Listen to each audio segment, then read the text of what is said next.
We're very excited to elect our next president, Joe Biden, and the DC Democrats are going to be supporting caucus events, supporting our candidates, but most importantly, we're going to be talking to DC voters about going out to vote on Election Day. Hello, DC Democrats. It's Cory Booker. I am a proud person born in Washington, D.C. If it wasn't for D.C., there would be no me. And now, as a United States Senator, I want to say something strong and loud. We must have D.C. statehood now. Tocqueville said that democracy and voting rights are either expanding or they're contracting, and we've been in a period of major contraction and assault on voting rights. So why don't we let statehood for Washington Douglas Commonwealth be the first step in a major expansion and deepening of the meaning of democracy? Yet for more than 2 centuries, the residents of Washington, D.C. have been denied their right to fully participate in our democracy. Instead, they have been dealt the injustice of paying taxes, serving in the military, and contributing to the economic power of our nation while being denied the full enfranchisement that is their right.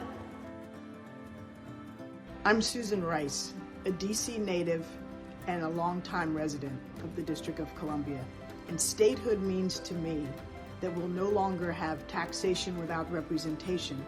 Our bill for DC statehood was ranked as such importance that it is one of the few bills that Congress took up this year, understandably so. No other democratic nation denies the residents of their nation's capital the same rights as other citizens. It may sound cliche, but this is an election where every one of us will have to get out and work, to get out to vote. We will need to work hard to make sure Joe Biden wins. We cannot take this election for granted. Thank you for your commitment to democracy, and thank you, Democrats. We have fought so hard to make sure everyone has the right to vote in our country. 150 years ago, African American men gained the right to vote. 100 years ago yesterday, women finally gained the right to vote. And about a month ago, incarcerated felons who are District of Columbia residents regained the right to vote. We have fought too hard to expand the franchise.